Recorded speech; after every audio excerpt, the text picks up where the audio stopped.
Fans for Horus Heresy, hello. I've something a little bit different for you today. An audio-only episode of a new podcast I've become involved in, and this is known as the Re-Iterators Lorecast. In this series, the aim is to discuss Horus Heresy novels and, depending how we go, maybe some wider subjects around our favourite sci-fi setting. There are a number of us from a variety of places who are participating in this, and the list is by no means exhaustive and hopefully will involve some new people. In this episode, we have Jesse and Caro from the Rememberancer's Retreat, a well-known heresy podcast.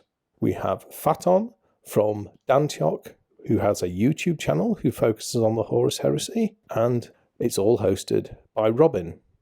To top it off, you've got yours truly, quipping in with the odd remark here and there. So grab a drink, grab a snack, sit back, and I hope you enjoy the show. Yeah, he's just a real bad guy.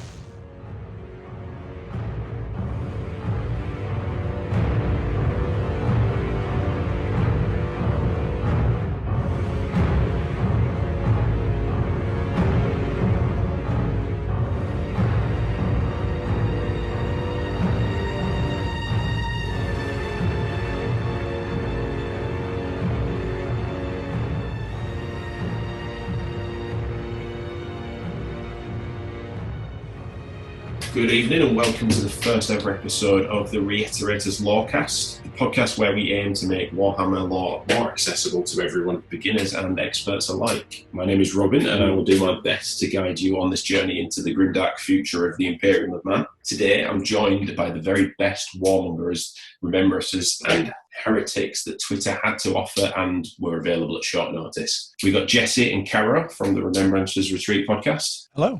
Hey. We got Phaeton, also known as Barabbas Dantioch on Twitter and YouTube. Hello. And last but not least, we have Twitter and YouTube's very own, the infamous Leakycheese featuring Dave, also known as Dave. Thank you very much, Robin. That's yes. I would just like to say I was basically I was one of the at short notice participants in this. So thanks for having me along. You're very welcome. So we're going to discuss Horus Rising on our very first episode.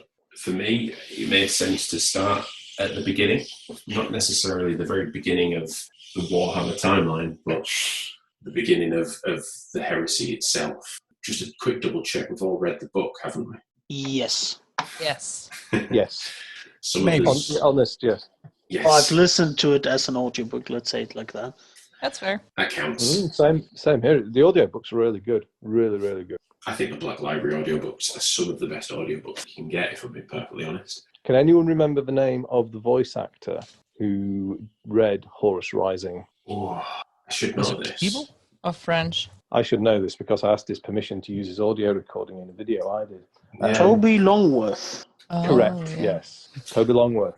Who's Also- actually a very famous voice actor in the UK in particular. And he voiced Peppa Pig. Oh, you stole it from me. I was going to throw that knowledge out there. Oh, this poor guy.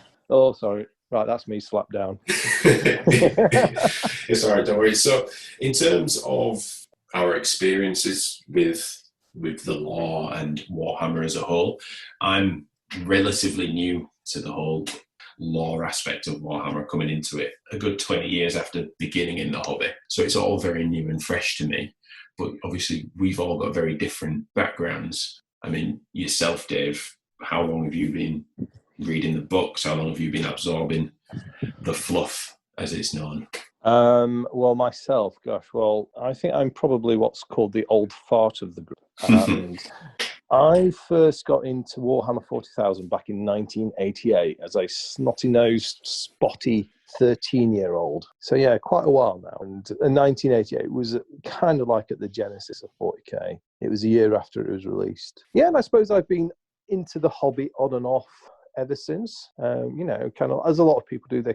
I've come and gone from 40k and Warhammer and all sorts of Games Workshop products. But I suppose what really brought me back in a very strong way and has sustained my hobby enthusiasm is the whole Horus Heresy setting, which, for me is, it's kind of like, it's like some of the ideas and things that were really dear to me as a kid, playing things like Slaves to Darkness games, Lost and the Damned. It's all that stuff re-imaged in a modern setting. Yeah, I suppose that's me. So yeah, been around for a while now. There's nothing wrong with that. Nothing wrong with that. And obviously, Jesse and Cara, you've got a podcast that focuses on the heresy, the heresy book club. So you've obviously got a lot of experience with it. But where did you jump on? Were you right at the start? Did you find yourself coming to it quite late? So for myself, I always remember back when I was a kid looking through Boys Life, which was the American Boy Scouts magazine of these cool sci-fi miniatures in the back. Like, you can order these. It's like, that's cool. Never actually did. And then fast forward about 15, 16 years, I'm a teenager. I go to a game store finally. It's like, oh, I remember these. And then when 6th edition came out is when I finally decided to pull the trigger and get into. And shortly after that, for just back and forth of building models, playing models, or painting models, excuse me, and actually not playing, then I saw a bunch of people playing Horus Heresy. That was really cool. And then Betrayal at Calth came out, and I was all in. Enjoyed it so much. Got a great group of people here in Richmond, Virginia, and we actually got together and make our own podcast, the Rememberancer's Retreat. Sounds and good. That's where and that's been started that podcast about almost 3 years ago, and I've been in Horus Heresy for probably about 5 years, 6 years. My timeline might be a little choppy, but oh well. Yeah. And he got me hooked on the Horus Heresy books like 3 years ago, and they just pulled me down into the Horus Heresy rabbit hole. It's very easy to get dragged down. It's a really good hole too. Yeah. And yourself, Faton. What? I'm not saying anything. Yourself, Faton, where did you begin with it all? So it was around 17 years ago when I was a 10-year-old.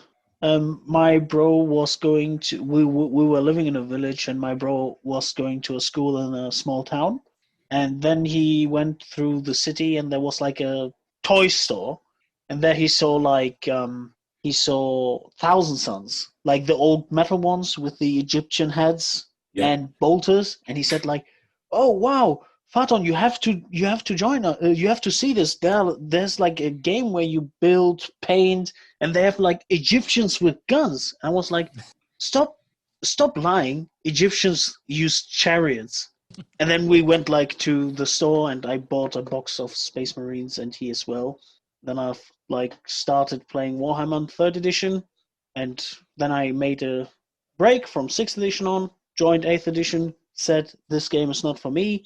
Read Hammer of Olympia, that was also my introduction to the heresy lore, and started playing Horus Heresy, pretty much.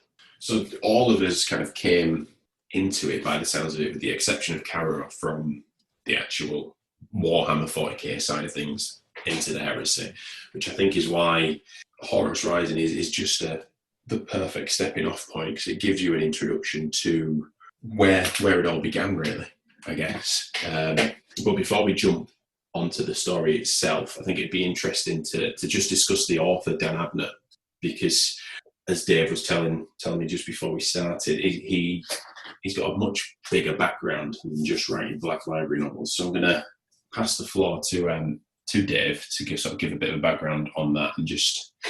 Okay, right. Himself. So I'm going to big up Dan Abnett. So yes. He's a lovely chap, and he signed my copy of League. I'm completely biased here, but I just thought it'd be worth talking to say that someone coming into the heresy or into Games Workshop in general, they might kind of like look at it as being, ooh, where do they get the writers from? Is it just like kind of like, are they good writers, or are they just like in-house people? But I mean, Dan Abnett, he's written for Games Workshop or Black Library for several decades now.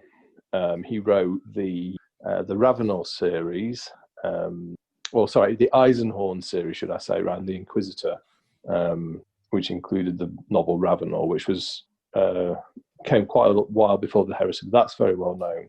But he's also done a lot of writing for Marvel and did you say DC as well, Jesse, if I remember rightly? Yep, Marvel and DC. So, Cool. he... Dark Horse on the side. Yeah, well, Dark Horse as well. Yeah, think about the stuff that Dark Horse put out. So Dan Abnett, his works have been at the top of the New York Times bestseller list. So he's an internationally renowned author. So to someone coming into this and thinking, what is the quality of the writing going to be like? Well, it's really good. And, with authors like Dan Abnett, I've read quite a lot of his Heresy novels, and I think they're not only good Warhammer stories, they are just good science fiction, full stop. And I've read, I like to think that I'm quite widely read in science fiction. All the great, masters like Asimov, Clarke, Heinlein, Dick, Philip K. Dick. I've read a lot of dozens and dozens of their novels, and I read Dan Abnett's books, and I think it's good science fiction. Frank Herbert as well. I've read a lot of Herbert. So yeah, I think it's, to someone who's new to the heresy fiction, he's a really good writer, is Dan Abnett. Yeah, I think what he does really well in Horus Rising itself, and I mean for me, I used to play at Games Workshop every weekend. I'd go down and have games there, and growing up as a teenager and into my 20s, I would see the heresy books on the shelf in the Black Library section, and I wouldn't be put off from reading them, but it was quite a daunting task, obviously, knowing there was so much history within the 40k universe and the Warhammer universe. I was sometimes a bit concerned about jumping into that, just because of how in-depth it was going to be. Because, I mean, you read the rule books and it's just words, they're just thrown at you. Whereas I think the heresy and all the majority of the Black Library books, but Horus Rising in particular, they set the scene so well, and you really feel as if you're there with the story going through with the characters. And I did anyway, and I'm sure you guys were, I just felt like I was being dragged down that rabbit hole. And as soon as I finished Horus Rising, I was straight into False Gods and then Galaxy in Flames, and then it just spiraled from there. And I think people need to, like you said, realise that these aren't just a vehicle for selling more models. These are very good stories in their own right, if the game itself didn't exist separately. Exactly. Yeah, exactly. I think, and you made a really good point a few minutes ago when you were talking about your experience there, which was like the wall of fiction at the Black Library section at the Games Workshop. Yeah. And yeah, there is a lot, isn't there? If you look at Black Library's catalogue, it's huge. But I think that's one of the reasons that we've picked Horus Rising, because to someone who's new to it, it reveals so much about the universe. And I know, so I think it's a great place to start. If you've not read anything 40k or Horus Heresy, it's a really good place to start, because it will teach you and explain quite a lot of the basic concepts of the universe. And I know people who got into Heresy and Warhammer through Horus Rising, so yeah, it's a good way in.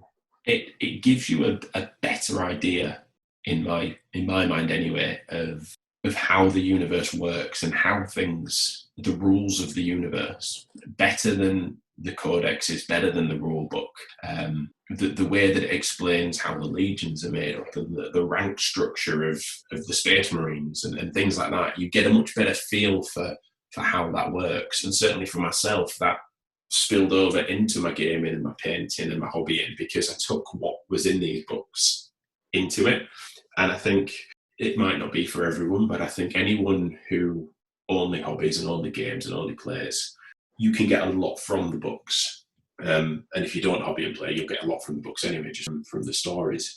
But I think if you have any interest in Warhammer as a hobby, it's almost essential to jump onto Horus Rising, because a lot of the stuff that's happening now in the lore in the 42nd millennium is directly impacted by what happens in Horus Rising, because it is the beginning of the Horus Heresy.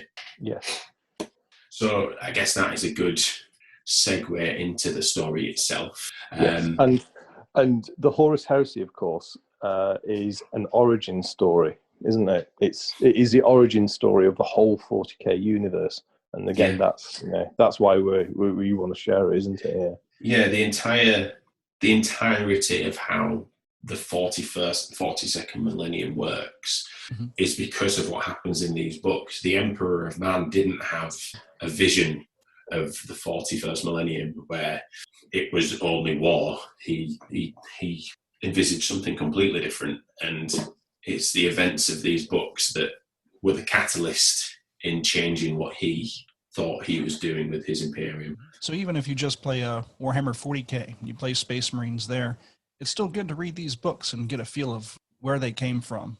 Absolutely, and I should hold my hands up. I've never fully played a game of Heresy. I've never played a game of 30k. And also, if you don't play it all, just read the books. They're just good. They're really exactly. good books. So the book itself, and I think, Caro, this would be a great place for you to jump in. If you had to sum up the events of Horus Rising in a quick blurb, without looking at the back of the book, what would be your summary of Horus Rising? Oh God, no, this is the wrong question, because when I try to take a book apart, it's taking at least 5 episodes, which are probably each about an hour. But it is just the story of Horus. It's less the story of Horus, but more of Logan and how he experienced the universe there. Yeah, I can put it into a short word. Sorry. That was going to be one of my questions to the floor. Was, do you see Lorcan as the main character of these books? Oh, absolutely. That's a really good. I think when it comes to kind of like the bit where Abnett's sort of like kind of like getting you to think about what's happening, and when you read a story and you get immersed in a character or a group of characters, you get to that point where you think, would I do that, or what would I do in this situation? That is definitely what Logan is there to do. He's there to make the reader think, what would I do if I was in Logan's situation? How would I react to this? He's a vessel for the audience. In that respect, I suppose he is the main character. But when you read it, he gets a lot of book time, but there are a lot of very strong characters in there. I don't know, because like I don't know about what you think about significant characters, but there's at least 10 strong characters. I mean, there's a lot going on around, and you get a lot of points of view from a lot of people.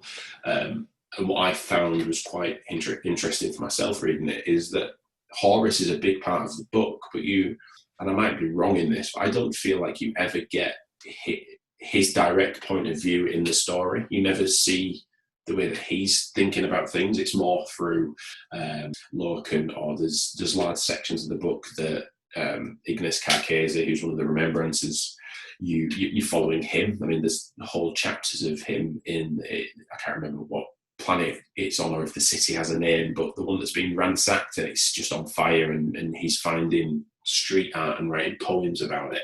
And I feel like you get a lot of points of view, but not necessarily a direct point of view of Horus himself, even though the book is named after him. Yeah, that's true, yeah. I suppose, can I have a quick go at doing a very quick high-level summary of what the story is? Yeah, of course you can. So I'm a bit conscious that for someone who's new to this, we might have already waded in a bit far. So let me give it a go. So, right, the Horus Rising is set in the 31st millennium. So it's set in the distant future to where we are today. Humankind has spread out into the galaxy, the whole of most of the Milky Way, through a method of interstellar travel through an alternate reality. So it does away with the old faster than light question problem. In the story is set towards the end of what's called the Great Crusade, and it is this campaign that was instigated by this incredible human leader called the Emperor of Mankind, or the Emperor, and he created 20 demigods in effect. Yeah. So through technological and psychic means, the story has this concept of the warp. So psychic power or magic is a thing. He created 20 demigods to lead his superhuman troopers, the Space Marines, and their supporting unaugmented humans to go and conquer the galaxy in the name of humankind. And the story kicks off as Horus, who is, we could call like the first among equals of the 20 demigods, the Primarchs is their name, is put in charge of leading the Great Crusade. He's given the title of War Master by the Emperor. The Emperor returns to Earth to do something he doesn't tell anyone about, and he leaves Horus in command of the Great Crusade. And I think that's kind of where that's like the backdrop and where the story begins. Do you think that's all right? I think you summed it up pretty well, to be fair, and that kind of takes you directly to where the book starts on the planet of 6319. So throughout the expedition, or throughout the Great Crusade, planets that are being brought back into the Imperium, without going into too much detail about why they're not, there was a great event that happened before the events of these books, where all of mankind was spread throughout the universe, and then all of a sudden they all lost connection. The Emperor of Mankind is slowly but surely going around and reconnecting mankind as a whole. And we meet the 63rd Expedition Fleet, and they are at planet 6319, as it's the 19th planet of the 63rd Expedition, doing battle. And the very first line of the book, I'm going to completely quote this wrong and get shot down, but I believe it is, "I was there, Horus slew the Emperor." I was there the day Horus slew the Emperor. There we go. I was almost right. Yeah. I was almost correct. So it is almost foreshadowing the events of the heresy in a sense. But you start here, and this is where you get your first introduction to Lorcan. And am I right in thinking that right at the start you get an introduction to Abaddon as well? Yes. And Logan is one of Horus's captains, his space marine or Astartes captains. Is he the 10th company captain? Yes. Yes. He's the captain of the 10th company. Yeah. And Abaddon, Ezekiel Abaddon is... He is Abaddon. Yeah, Abaddon, yeah. But he's like Horus's most senior captain, isn't he? Yeah, he's the first captain. And again, without wanting to go too much detail into it, a Space Marine Legion is broken down into companies, and there's a lot of companies during the period of the Great Crusade, because there were less rules restricting what the Space Marines could do. And you get a real good sense from the opening sort of chapter of this book about how relentless the Crusade is in terms of their fighting, the way that they're described and the way that they approach it. It's kind of very full on. I don't know if anyone has any different takes on that, but it just felt like, as I was reading it, that these guys are just not going to stop. They just approach the enemy, and the way that they win is just blowing everything up effectively. Well, yes and no. They are super relentless in regard of normal people or the warriors, but at least Logan tries to keep some honor around when he goes to the leader of the planet they are currently conquering, because he asks Horus to come down and talk to him. Yeah, and I think that is a good setup for him as a character. Obviously, it becomes quite apparent that, as Dave's already said, that he's much more human in some sense than the rest of the Lunar Wolves. We should have mentioned that the company is the Lunar Wolves. The Legion, yes. Yeah, the Lunar Wolves, yeah. And they are named after Earth's satellite, Luna, aren't they? I didn't know that. Because they took action, or partook in action, to pacify the lunar gene cults at the start of the Great Crusade. And basically, the Lunar Wolves is the honorary name of the 16th Legion. And then from the events of the first chapter, and I'm sure there was things prior to it, but Lorcan gets invited to become part of the Mournival, which is a collection of Horus's most loyal advisors, would you say? How would you describe? The most trusted ones.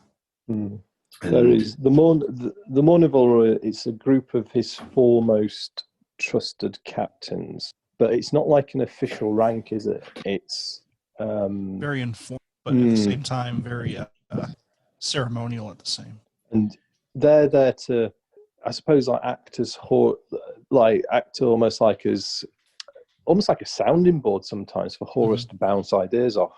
Yeah. And sometimes he uses them to play out a particular role to suit his purposes, in interacting with others. But yeah, it's like his four most trusted captains. There's the scene in the book where I can't remember which member of the Marvel it is. It might be Abaddon. He suggests that to Logan, you'll know when to speak up when Horus is giving a brief to the other commanders before they go into battle.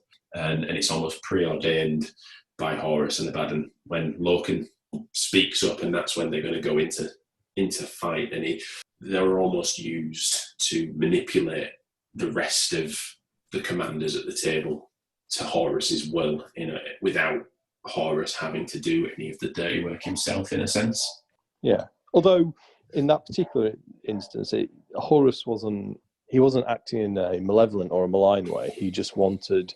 He's trying to be more than just a military leader, isn't he? He's trying to be a diplomat as well. He's trying to keep faces up. Yeah. Which I think poses an interesting question. For myself, reading this book, obviously most people, and spoilers for the world of Warhammer, Horus is a bit of a bad guy. But throughout this book, I really warmed to Horus as a character, and I really enjoyed his interactions within the story. I just wondered, yourself, you guys, where you stood on that. At what stage do you think you start seeing a nasty side to Horus, or is it not until the events of books? I would agree with the latter. This book really shows how much of a charismatic leader Horus is. Like going to this, I've heard of the Horus Heresy and Horus the big bad guy, and I open up this book and start listening to the book as well, and it's like he actually seems like a decent individual. It's very likable, the way that he's written and the way that he speaks and the way that he leads and interacts with the rest of the Crusade and the other Primarchs. You can't help but warm to him, and I think that speaks to Dan Abbott's writing. Is one of his characteristics is his charisma, and I imagine that's why he is given the title of War Master by the Emperor, because the Emperor believed that he could interact with the different Primarchs, because obviously all the different Primarchs have very different characteristics themselves. Yeah, and as you say, Horus is immensely charismatic. That's how he comes across in the novels, but in a really good way. My perception of Horus from Horus Rising is he's like this. He's a superhuman demigod.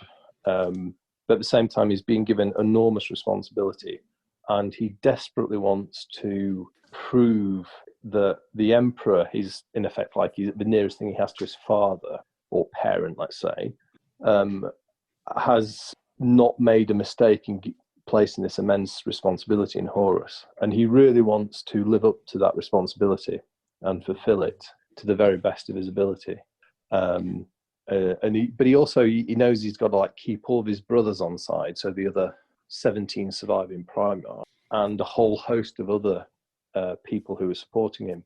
And at the same time as this, he doesn't always want to fight. No, and I think that brings up quite an interesting point in terms of going back to Lorcan and his morality, if you will. He goes and sees Kirill Sinderman, who I believe is sort of the head iterator of the Crusade, the lead iterator. And he sits down with him and speaks to him, and he sort of brings forward his doubts about the Crusade and whether or not it's right to unite the universe, or the galaxy, by going around and just fighting everybody. Is that the right way of doing it? And I think you see a side to Space Marines in this book anyway, that you don't necessarily see in later books or in other Black Library books. You see a much more, like you say, a human side, a more considerate side, where some of them don't necessarily want to just go in chainsaws blaring, cutting down everyone in front of them. Yeah, that's like, I feel like through the, when you read a lot of 40k books, and for me, my first 40k book was Hell's Reach. the Astartes in 40k, they are like, or they seem most of the time, they seem to me like they are fully beset on their transhuman being. So they see themselves as much more than humans. Well, they obviously are physically, but they aren't like worth more than a normal human. They are the guardians of humanity, but they in 40k they seem like seeing themselves as above humanity, while in the Horus Heresy, a lot of the Space Marines seem very human, I would say. Yeah, So agreed. Horus seems very human. He is a demigod, yes, but he also has doubts. He is scared about things. He's thinking about stuff, and he has the Mournival kind of also as his friends, trying to help him figure out what to do. That's a good point. The Mournival as his friends, because whenever he's interacting with them, it's always very informal, isn't it? And it feels like quite a relaxed atmosphere. They do almost. Sorry, you go. I was just going to finish, but yeah, what Fatton said is exactly right. The Space Marines in the Horus Heresy novels, they are much more human, and of course they don't. In the 40k storyline, they are like religiously fanatical, we could say, or like warrior monks almost. Yeah. Yeah, pretty much. Whereas in 30k, there is no religion. There is no imperial religion. It's the exact opposite. The emperors forbade all religion. Instead, we have the imperial truth, which is supposed to be. It's like a play on the age of reason from the Renaissance of European history, let's say. And you touched on Kirill Sinderman, who's an iterator, and an iterator is a charismatic individual who is there to extol the virtues of the imperial truth and persuade people why they should abandon their gods as being false and embrace the imperial truth of reason and science in its place. And he teaches Space Marines how to live after war. Yeah. Yeah. How to be politicians. Yeah.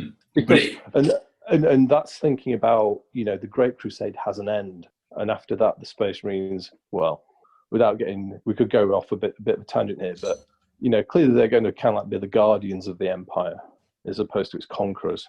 Yeah. The Space Marines throughout, and I think this is a theme that runs through most of the Black Library books, is that they are a tool, they are a weapon for the Imperium. Before they are people, before they are politicians or whatever, they are a weapon. They are the brunt force of the Imperium and used as such in most situations. But just going back to the Mournval quickly, you find all of Horus's interactions with every other character in the book. They look upon him and they immediately adore him. They love him. They want to bow down to him. They see him as this almost godlike figure, demigod-like figure, whereas the Mournivals seem to be the only characters that actually interact with him on a level playing field. They like you said, they are his soundboard. They're the ones that he knows he can go and speak to, because they're the ones who aren't afraid to question his decisions. Well, to a certain degree.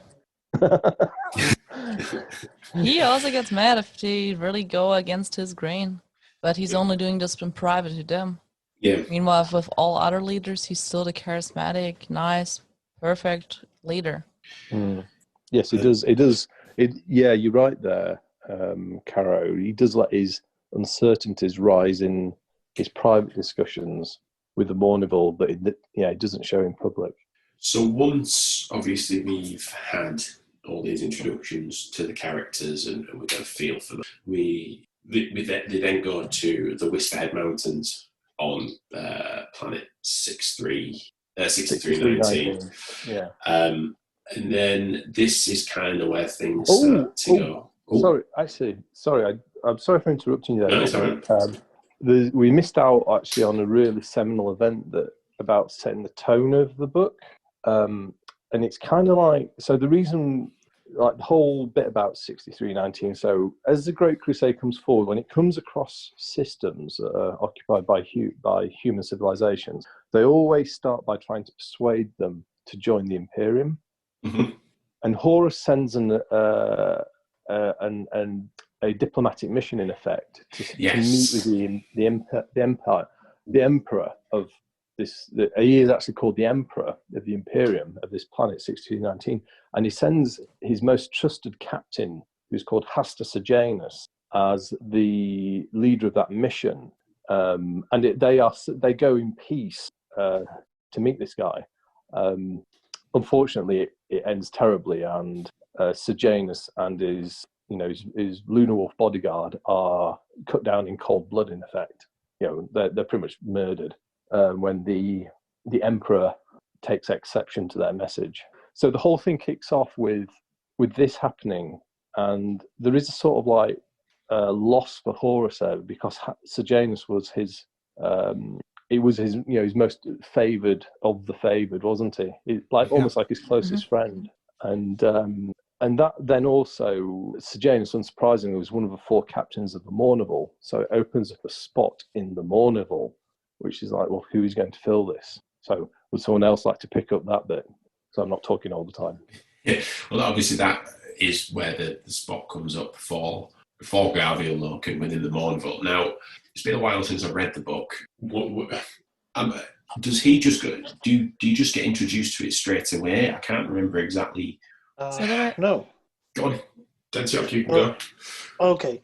No, it's like they fight on the planet, and it's like a battle. The forces of the planet are very technologically sophisticated, and basically Logan and his company make it first to the emperor of that planet, and I think that's when when the Mournival notices the merit of Logan.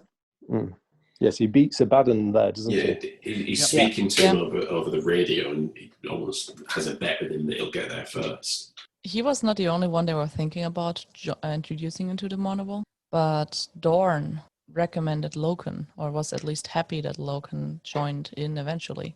One of the few good decisions Dorn had. Ooh. And that's a story for another podcast.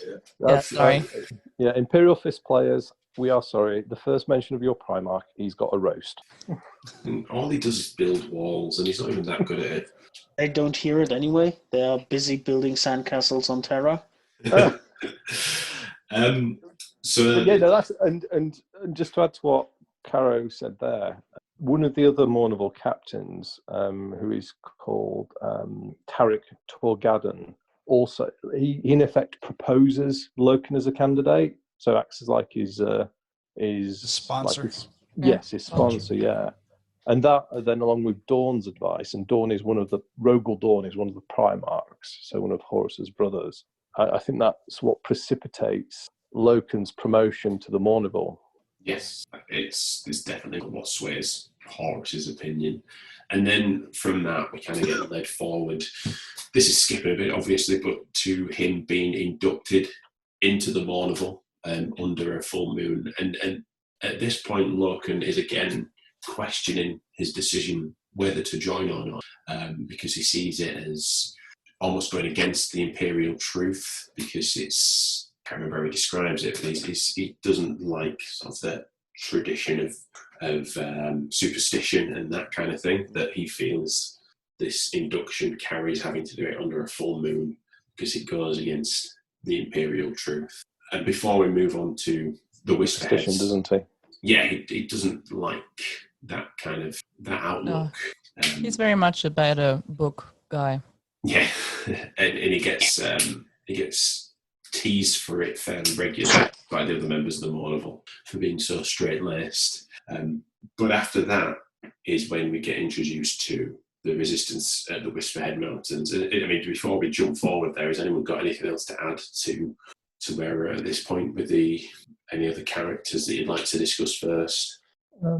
What I enjoy about this book is there are also some non-undying Space Marines in it, which have just very nice storylines. They're not the most important, I would say, but they add a lot of flavor and feel to this world, because it's not only out of the perspective of Space Marines. Yeah, is there any in particular that stand out to yourself, Cara? I love Mercedes Arleton. She just carries a lot of what's going on in this book. And she's also a good friend of Logan eventually. Mm-hmm. Am I right in thinking that he almost selects her as his personal remembrancer? Yeah. Mm-hmm. And we see a lot of this. I mean, the whole story we only get because she asked him about it. Yeah, it's a good point, actually. Just for anyone who wasn't aware, remembrancers were added to the Great Crusade. Was it a decision by the Emperor, or was it a decision by Horus, or by the High Lords of Terror? I think the the Emperor High Lords. created. The Emperor, yes. Yeah, the Emperor, and I think his right-hand man on Earth, Malkador the Sigillite, had a big role in it as well, didn't he? In terms of making it happen.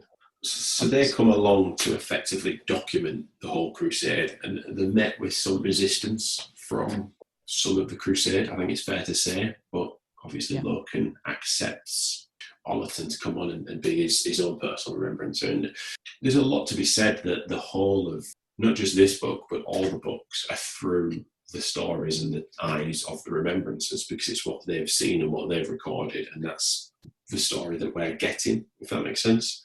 Yes, yeah. They act as like a human and like a non-superhuman space marine perspective on the events, don't they? Mm-hmm. Yeah. And you get a lot of their outlook throughout the first three books anyway. There's a scene in a later book where Ignis Kakesi witnesses something that really brings into question the mindset of what some of the Space Marines do. And I think it is an important question. It goes back to obviously Logan and his belief that is what we're doing the right thing. However, back to the Whisperhead Mountains.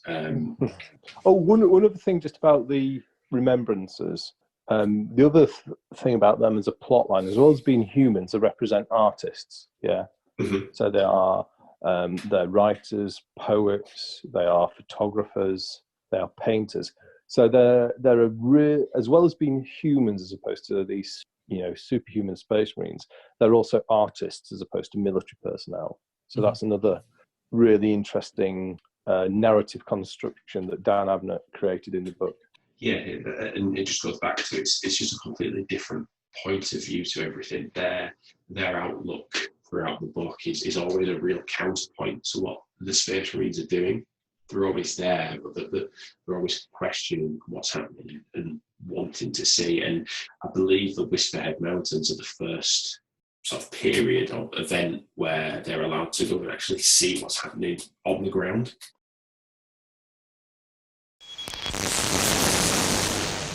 We're going to discuss the Whisperhead Mountains now. There was a very small technical issue previously that hopefully I can edit out nicely. However, we're going to discuss the events of the Whisperhead Mountains, and to open us up, I'm going to pass it on to Dantioch, who has a pick. I think the disconnect between the Remembrancers and the Astartes is the common disconnect between the soldiers and the historians, kind of. I think because the historian or the soldiers themselves don't value the opinion of the historians that much in regards of the war, because they have never engaged in the trenches. That's what my grandfather told me. What his grandfather told him, they just glorify the war, the First World War. It's kind of glorified, but they never became dirty in the trenches, kind of. That's true, isn't it? And that's something that we're about to touch on, isn't it? Going back very quickly to sort of the view of the Remembrancers within the expedition, they have their own section upon the ship that is just sort of looked down upon by everyone else. The military members of the expedition don't really go and visit them in there. And like you said, there's a real disconnect between what's going on the ground and what's being documented, if you will. It seems also like in the Whisperhead episode they kind of try to help with it and get the remembrances closer to the action. Yeah. Well, it doesn't end that well, I guess. No, well, there's a real point to be made that if the remembrances just kept the noses out of everything, the whole events of what happened may never have taken place. So we just wouldn't have known about it. No, exactly. So as the expedition is I believe they're going down to the Whisperhead Mountains from the I can't remember what the Horus's ship is called. That's bad, isn't it? Vengeful Spirit. That's it, Vengeful Spirit. Yeah. As they're making their approach to the planet, the Vox system, which the Vox system is the radio within the universe. Oh, and sorry, Robin, just before you go a bit further, let me set the scene again. Oh, yeah. So the battle for 6319 has largely been won. Mm-hmm. Yeah. The Space Marines' shock assault, tip of the spear assault on the Emperor's Palace was a success. The Emperor of Mankind, or the Emperor of the Imperium, was killed and his guard destroyed, and they're in charge of the planet. With the one exception of a military outpost in a very high set of mountains called the Whisperhead Mountain. And for some time, the normal human troops try fruitlessly to capture fortress or defensive position. That is unsuccessful, and then Locan's 10th Company are then brought in to bring an end to it. There you go. Thank you very much. It's almost like you remembered the book perfectly. So yeah, they're on the approach from the Vengeful Spirit. Locan and his 10th Company are on the way. Their Vox system starts having issues, and they start hearing whispering within their headset. Now, I can't remember exactly what it is, so I'm going to pass over to Kara, because I imagine that you might be able to remember what they're saying within the Vox system. Isn't it the doubts? Isn't it like the wind whispers your doubts? And that's why the people of the planet kind of built a monastery there? Is it something like that? Something. They start. Well, by the time we get there, there's whisper in the Vox, and even if you don't have Vox, you hear Samus, because Samus is everywhere. And doesn't he? He's a man beside you. Doesn't it just keep repeating? I am Samus. I am Samus. Yeah. Yes. Samus A few. So yeah, you're wondering who's this Samus guy? And so again, let's approach this as someone who is fresh to it. Now, I was reading this on my jolly holidays last year, and I read this as Samus is chaos. It's an entity from the warp trying to prey upon the material realm. Is this the correct reading of it, or am I not getting it right? Samus is a demon out of chaos, I think, isn't he one? Yes, that's right. Yeah. Samus is, Samus is quite a powerful demon. And if you viewers or listeners recall earlier, I mentioned that interplanetary travel is through this alternate dimension known as warp. It's hell. Well, the warp. Yeah. Yeah. But the warp isn't a nice, friendly place. It's full of malevolent. Well, it's full of all sorts of weird stuff. But there are definite beings within it, and many of them are very malevolent to life. Anyone coming to this from Warhammer, either Warhammer 40,000 or even Warhammer Fantasy, if you'll probably be aware of the forces of chaos. Chaos comes from the warp. This is where it draws its power. This is where it lives and resides when it isn't marching around the battlefield, just being a nasty bastard. Yeah. Sorry, go on, Karen. What's also interesting in here, they don't know about chaos, really. They just know there's a weird voice. And Logan thinks it is a strategy to scare them. But nobody thinks about chaos at that point, apart from maybe Horus, if even. It is a very valid point that at this stage, no one within the expedition is aware of the powers of the warp and what is in there. The higher-ups keep it extremely, extremely and closed information. Even the higher-ups, not all of them are necessarily privy to exactly what is going on. The scene within the book after the events of the Whisperhead, which we'll go into more detail in a second, where Horus sits Locan down to try and explain what's happened, and he kind of just dismisses it and just tells Locan to forget about it. Almost saying, well, just because you don't understand something doesn't mean it's not right. You just don't understand it. And he tries to explain what is seen as almost like it being a type of alien, as opposed to something ethereal and of another reality plane. In their pursuit of eradicating superstition, religion, the fact that they have effectively demons running around is not exactly something that really holds well to your argument. So the best thing to do is just to keep it under wraps. Especially if somebody takes a picture of it. Yeah. So, which sort of leads nicely onto what actually happens within the Whisperheads. Who wants to tackle that subject? Oh, go on. I can. Yeah, go on. Dantioch. Go for it. Well, basically, as we said before, as Dave said before, they fight for the fortress monastery on the Whisperheads. The human troops are making no progress, and in comes Logan with his 10th company to storm the fortress. And because Astartes are like 100 times better soldiers than humans, they break through. And then the whole whispering thing starts, and a lot of odd things start happening. At the end of the fighting, Logan and one other captain that what's his name again? Jubal. Jubal? Sergeant, one of the sergeants. Yeah, it was one of Sergeant Logan's Jubal. sergeants. Xavier Jubal. There you go. They dispatch the last defenders of the fortress monastery, and then something supernatural happens. The Sergeant Jubal turns into a giant dog without any fur, and you can not quite though. No, because there's a bit that happens before that, isn't there? They find, once they break through all the defenders, they then sort of like go into like these caverns with like lots of running water and pools, and they find what look like what they call fanes, or like they think they're temples. And I'm sure if I remember it rightly, it describes how they start destroying some of these fanes as being monuments to superstition. I failed. Oh. Oh no, you didn't. No, not at all. But they then, as they're doing this, Logan disperses his men, his marines, to go, to kind of like spread out and destroy all these fanes. And then he loses contact with one of the squads, which is Jubal's squad. And all the time, yes, you're hearing this Samus is the man beside you, whispering in the box. And eventually, after Logan can't get hold of Jubal, he goes down in person with a few of his men to find him.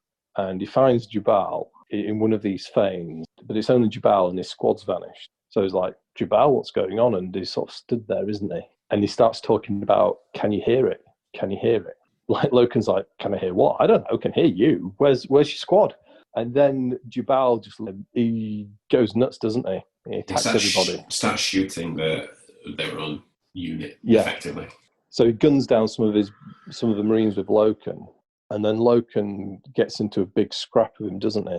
Mm-hmm. And finally, after nearly falling down a huge precipice, and he manages to restrain Jubal, doesn't he? Yeah. Mm-hmm. He tries to save him. Well, he saves him, while the others stare at him and not trying to help. It's not Jubal anymore. Yeah, then the transformation starts. Yes. I forgot about that part. I read it when the way that it's described within the book, the way it moves and the way it goes forward, and this goes back to the character that Carol mentioned of Ollerton, Mercedes Ollerton. She describes it as sort of a creature coming towards her with a big open mouth, and in my head, what I was seeing was the old out of production Chaos Spawn model. Some of you might recognise that's just basically a ball of flesh with a big mouth and limbs. What I was seeing as I was reading it, but this does kind of skip forward somewhat. But Ollerton manages to get a picture of it. It's Keeler. Is it Keeler? Apologies. Keeler. Yes. Euphrates Keeler and Cinderman.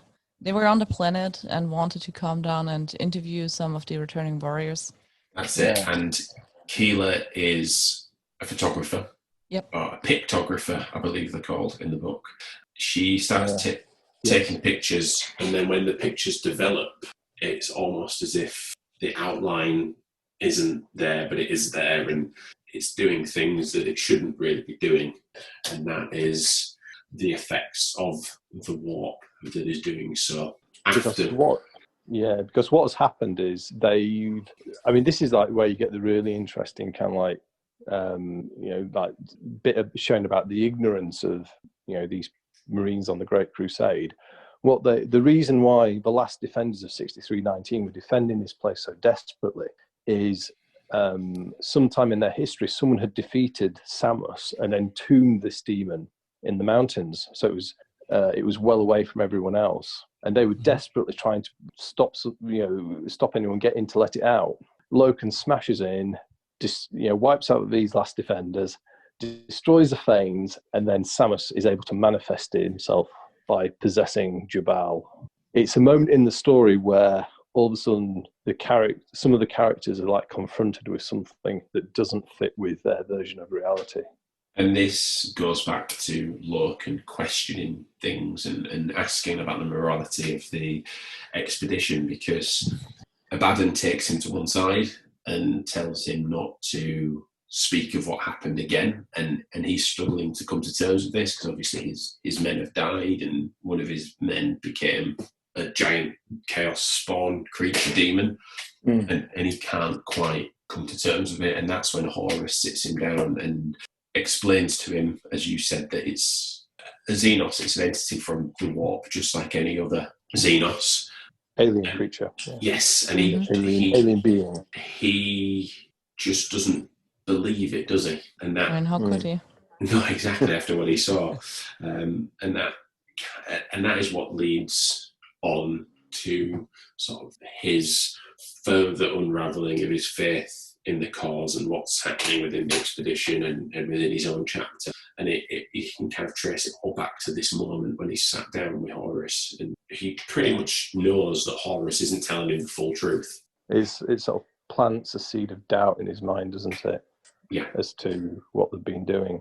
And it has an even more profound effect on Euphrates Keel and Kirill Sinderman, who saw it.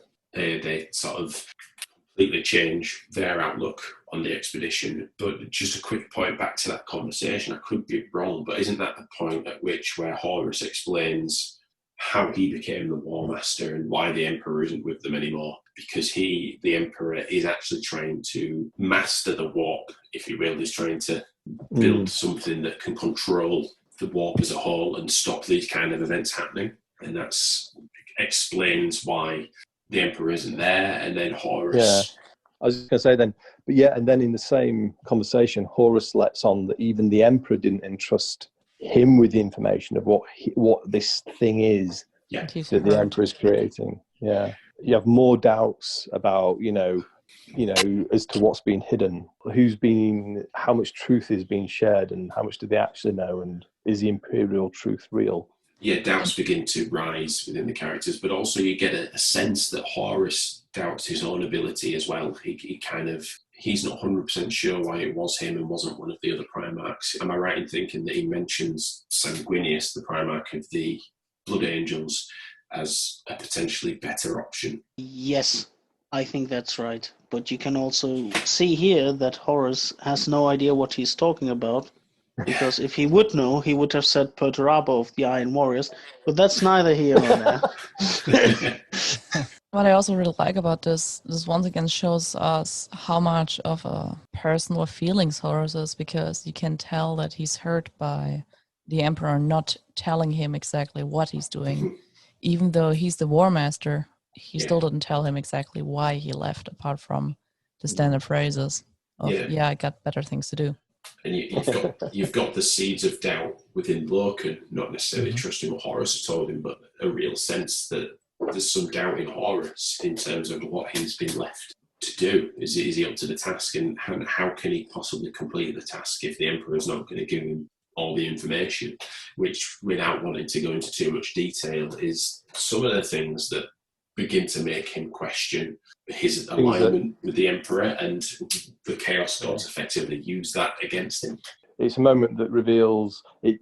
Abnett really turns Horus on his head as a character at that point, doesn't he? Because he goes from being this previously supremely self-assured, charismatic and confident leader, second only to the Emperor, all of a sudden to revealing his, deepest doubts and concerns, and revealing that he does not have an unshakable belief and confidence in what he's leading. And I think that is the point in which you can really pinpoint the beginning of the downturn for everything, I guess, within the story, for Logan, for the Emperor, for the Crusade itself. Because after that point, the successes do begin to sort of dry up for the Crusade, for the 63rd Crusade anyway, or the expedition rather, sorry, not the Crusade. Because when we move on to part 2, which we'll leave for another episode, you'll find out a lot more about the failings, especially as you get into part 3 when Erebus, or Erebus, whatever you want to call him, shows up, who really is just the worst person in the galaxy. Maybe we should have an episode devoted to how bad Erebus is. Yeah. Yeah, he's just a real bad guy. Yeah, that would be a good don't know episode. what you're talking about, man. He is just the worst. He is everything that is wrong with the universe personified. In every way, in every which way, I really can't stand Erebus. But hey, if you're prepared to be, to fight Erebus's corner, I think it could be a good discussion, this, because not many people are prepared to stand up for Erebus. Yeah, I've never met anyone who has. Hey, he's just a bearer of the word, doing his job, man. Can't blame him for that. I mean, Well, I know word bearer players who also think Erebus is the worst. Yeah. I've got a word bearer's armory, and I think he's pretty horrible. He's just a terrible, terrible person. He's just so bad. He's so sly. He's constantly like in someone else's ear. Just do this, do that. Just a proper dick. He's a parasite. Yeah, he is. Shall we just reel it in from the Erebus? Because yes, sorry, just getting on the Erebus tangent there. I know everyone's emotions are up, but Well, I think it is a decent spot to sort of finish it there for the first episode. We've finished part 1 of book 1 of the Horus Heresy. We've only got hundreds more pages to discuss, but it's a good wrap up of how we get to the next part where we can discuss murder. Yes, I like murder. And this is where things get very action-packed. But I think we'll finish it there. Thanks to anyone who has listened. But just before we finish, if everyone just wants to give themselves a shout-out of where you've got stuff going on. I know you've all got individual projects and things. Okay, Yes. And you're all too polite. So be sure to check out myself, Caro, and our whole big group over at the Rememberancer's Retreat podcast. You can find us at rr30k.com. You can find, I post on Twitter at rr30k podcast. You can also find us on Facebook at rr30cast. Dantioch. So I'm doing YouTube mostly. It's a small channel. You can basically find me if you search Dantioch in YouTube. If you have an interest in like a little more conversation about Horus Heresy, the game, not the books, then come by my channel and maybe you find some content that's for you. It's all very positive over there, and I like it. And yourself, Big Leaky. Big Leaky. Oh gosh, I'm not Big Leaky at all. But yes, so Leakycheese, the Dave. But yes, so I'm on YouTube as Leakycheese. I'm on Twitter as Leakycheese. I'm also on Instagram as The Real Leakycheese. So that's where I am. Mainly, in terms of YouTube, I do a lot of modelling content around the Horus Heresy. I do some stuff around games as well. On Twitter, there'll be lots of bants. On Instagram, I'll be sharing hobby photos as well. And just one thing I'd like to add to your viewers, and I hope I'm speaking on behalf of everyone here, that although we've spent this podcast talking about the novel, what we really hope you do is that you go and read it for yourself. Yes. Yes. Don't take our word for it. Yeah. One of the I know when we talked about this sort of when we're coming up with the idea, one of the things we really wanted to do was as well as trying to spark it, people's interest who are new to it, is encourage people to go out and read the stories for yourself, because there's no better way to understand it. So yeah. If you found anything we've said today interesting, Horus Rising, excellent book. And the beauty of the Heresy series and the Black Library on the whole is even if you don't like Horus Rising for whatever strange reason, there is a magnitude of other books out there that you can find, and there will always be one there for you. And we just want to give an opportunity to start the conversation for people, because not enough people discuss the books just in a friendly manner, in my opinion. Anyway, so thank you very much for listening, and we'll see you next time, where we talk about murder and big shiny metal spiders.